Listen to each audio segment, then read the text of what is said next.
Hello, giant Slurpee, with that giant straw. Hello, giant Slurpee, I'd come up and take a sip, but you're way too tall. That's a big Slurpee. In today's roadside pilgrimage, we begin today on US Highway 41 in Lando Lakes, Florida. Just by coincidence, classic Chevrolet trucks are becoming a thing here on this channel. A 1948 Chevy pickup. It's got a boot on it. Oh man.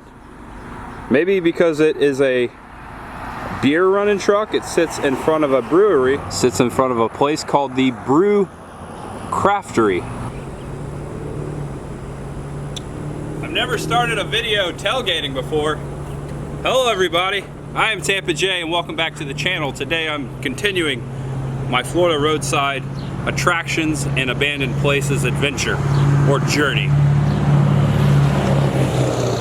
Cars are loud, but anyways, I'm hoping to check out a classic lost old Florida roadside attraction, actually right here in Lando Lakes. We're gonna start off by heading that way, and then ultimately I think I'm gonna end up in a little town called San Antonio. Yes, there is one in Texas and there is also one here in Florida. With that being said, let's get back on the road. There is much ahead. Welcome to Tiki Cove. And no, this isn't the lost tourist attraction I was talking about. This is something different. Tiki Cove looks almost abandoned. The sign says rental venue. This looks like some sort of office that sits in front of a lot with just a couple of boats, but I do see a tiki hut back there at the far end of the property. A rental company slash flea market kind of a thing going on out here. Whoa, wow, motorcycles are loud too. I can't believe I've waited this long to discuss this. Watch out for fire ants when you're vlogging out on the Florida countryside. I've just got eaten up once again. Someone walking over there. But I've got so many scars. I've got so many scars from fire ants just from doing videos. Be careful, that is my dumb fault though. Watch where you stand. Watch where you stand. Right next to Tiki Cove, I saw this fella hanging over the fence here. I think he was trying to say hello. I think he is. Hello, Mr. Flamingo. How you doing today? Looks like they're keeping you contained here at Luncheon's Nursery and Landscaping. That's a lot of barbed wire. I'm sorry about that. Down the sidewalk along 41 is a long stretch of American flags. And also, this guy, that's a big chicken. Check out the random roosters sitting in between this shed supply, farm supply place that sells sheds. Just sitting here next to this giant AmeriGas propane tank on the side of 41. Ladies and gentlemen, we are now just a mile east off of Highway 41 on Aaron Cutoff Road. This used to be Dupree Gardens, a botanical garden, a roadside attraction that opened here in 1940. There are some ruins left here today, and we are about to explore what is left of Dupree Gardens. This was the front gatehouse, just sitting here still tucked away in the Florida foliage. I'm guessing that this side used to be the entryway and that side used to be the exit. This is the right side, the left side, the exit. Dupree Gardens was named after its owner and developer, J. Wynn Dupree, a Tampa attorney. We're gonna take a look at the old ticket house. The roof is long gone, but the walls are still here. I am now inside. I had to cut the camera because there's a lot of profanities on the wall, especially to my right, but this is a good angle. It kind of shows you what's going on here. It looks like a lot of kids have been out here. This is out in the middle of nowhere, kind of. But check it out, the old light sockets and wiring is still here. Again, this is from the 1940s. The window frame's still there. The glass is obviously long gone, but still there. Dupree Gardens was short-lived, tragically. It was a beautiful place for people to escape from Tampa. There was a lodge out here. It was around Dupree Lake. It had miles of botanical gardens, flowers. This attraction was killed by the side effects of World War II. It was during the war when the national government put a travel ban on people to travel for leisure. And so a lot of people did not come from out of state to Florida at that time, and it killed tourism. Kind of sounds familiar, doesn't it? But that actually happened back during World War II. And Dupree opened in 1940 and closed near 1945, and someone bought the property and I guess tried to reopen it, but it ultimately failed. And all through time it kind of sat here, and people took their shots at it. Today most of the land has been sold off. I'm actually behind a house here. This is the end of someone's property. All the land has been sold off around Dupree Lake, where Dupree Gardens used to sit. I love exploring this kind of stuff. It's so cool. What do you think? Must have been a cool place. I would have loved to have seen it back in the day. The gardens had a lodge complete with a gift shop, a restaurant, and a tea room. And I heard that the tea room actually sat out here for the longest time, but it burnt down. The ruins burnt down in 1995. Dupree Gardens also had electric-powered glass-bottom boats, and they floated around Dupree Lake, a lot like you see the boats up at Silver Springs and Ocala. And for the first year, 42,000 tourists visited Dupree Gardens. Most of them were men and women of the military service. I don't know about you guys, but there's just something cool about something that once was decaying away in the belly of a forest. Ooh, I love seeing ruins. If you want to come check out this roadside tourist attraction, only 17 miles north of Tampa, 1 mile off of US Highway 41, Dupree Gardens.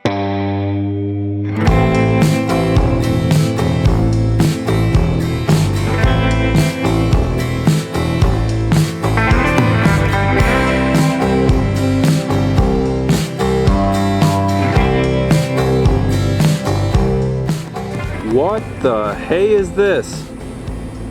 Looks like some new development is being constructed out here called Murata. And there's this giant sign that sits here on the entryway to this neighborhood. And on the other side, there's another one. Will you look at that? Just like we saw in the sign, but in real life. That is huge. Oh my gosh, this palm tree is sitting up above that hill on these fountains. I'm zooming in. There's not one of these, but I think there's 2 or 3 of these structures. There's one over here. And there's 2 over here. And look, out in the middle. Look at that.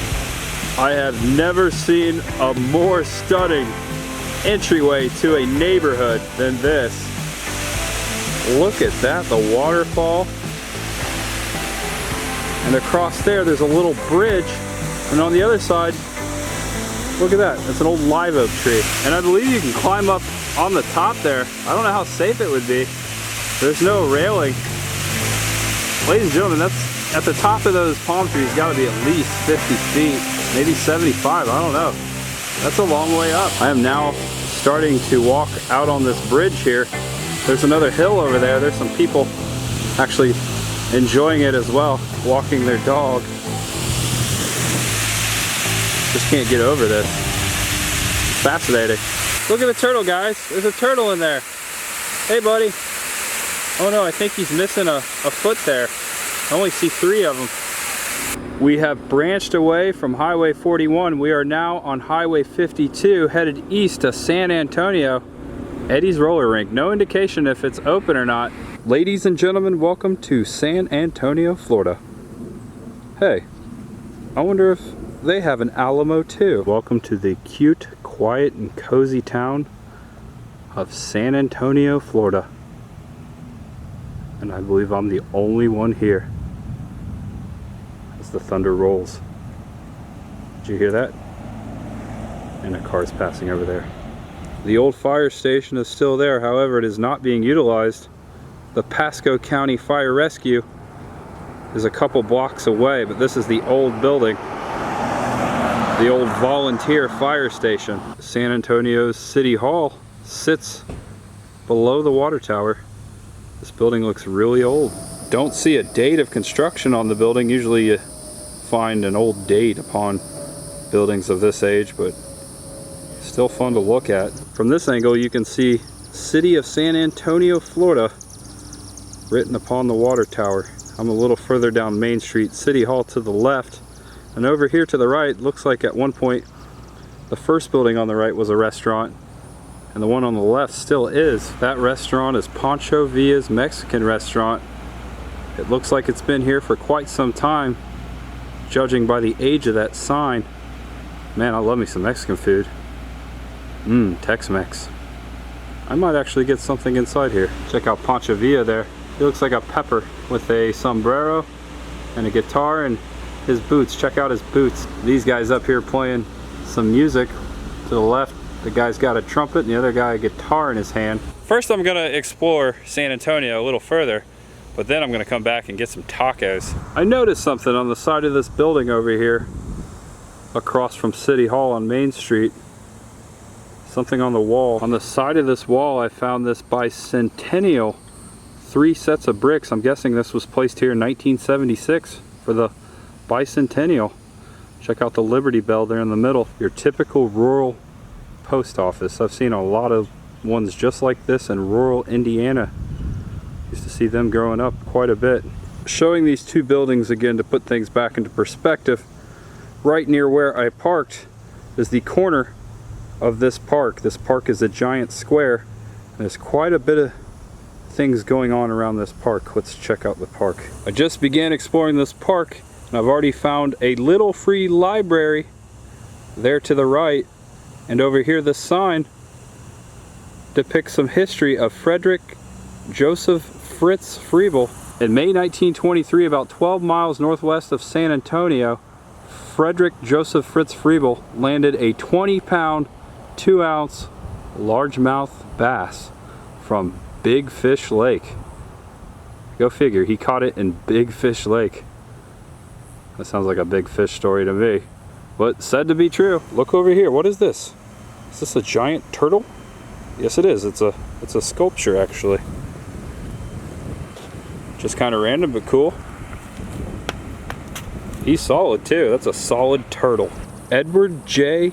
Eddie Herman, kind of like Pee Wee Herman. San Antonio, Alamo, Herman. Oh wow, there's a connection there. And also Eddie, as in Eddie's roller rink. Okay, who is this Eddie guy? Eddie was the co-founder of the Willie Post and the Florida Rattlesnake Festival. Was president and program chair of the Pasco County Historical Society, and he was an alumni of St. Leo University, which is right down the street here in San Antonio. Still here today.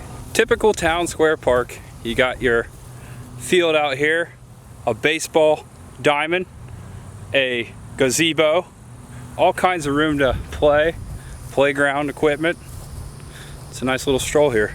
I've got the whole park to myself. And just beyond those monkey bars is St. Anthony of Padua Catholic Church. And hey, if there's a building in San Antonio, Florida that kind of looks like the Alamo, I think this is the closest we're gonna get. I wonder if this Alamo has a basement. It is a beautiful and peaceful place out here. Perfect town for a nice little church. In Thanksgiving for a prayer answered, Judge Edmund F. Dunn began the Catholic colony of San Antonio in 1882 and built its first church the following year at this site. To the left of the church you have the old school. It's still here, still being utilized and in remarkable shape. This sign in front of the school is evidence that it is still operational for kindergarten through 8th grade, and it was established in 1884. Mrs. Cecilia Morse started the first school in San Antonio in 1883. The Benedictine sisters assumed administration in 1889. The red brick schoolhouse was built in 1922 at a cost of $22,000, 11 years after the adjacent church had been erected. Wow. Absolutely peaceful out here. Man, I've worked up an appetite. I'm gonna go back to Pancho Villa's and grab some grub. I'm hungry. I am the only one walking around San Antonio, Florida right now. Social distancing, extremely easy. Bienvenidos a la Pancho Villa's. I hope I said that right. But I can't actually eat in here, but I can wait for my food and then take it to go. So I'm really enjoying this air conditioning right now after being outside in the heat. I'm waiting for my tacos. I got a cattywampus chicken taco and an Austinite beef taco. I decided to come back to the park and eat my tacos in front of the ball diamond. Looks like I've purchased myself quite a feast. The cattywampus chicken taco on the left and the Austinite steak taco there on the right. It also came with some rice and beans. It's a little windy too. You couldn't tell. It's going crazy. Let's talk about ending it. Thanks for joining me, guys. Hope you had a fun time. I know I sure did. If you liked the video, give it a thumbs up. I've been really enjoying getting away and just exploring these random roadside towns, attractions, abandoned places. This series I started a couple months ago. It's been so much fun, and it's been easy to get out in the middle of nowhere and just have fun. And I'm glad you guys have been enjoying it. Thank you so much. I appreciate you watching, sticking with me, and just being my friend.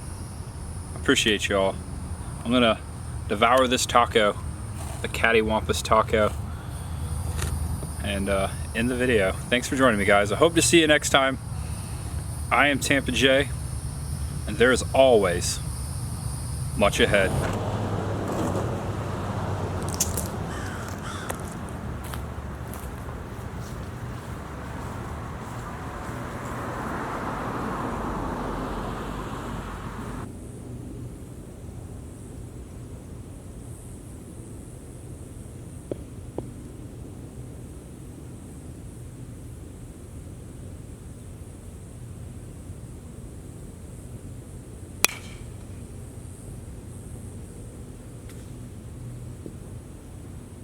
Home run.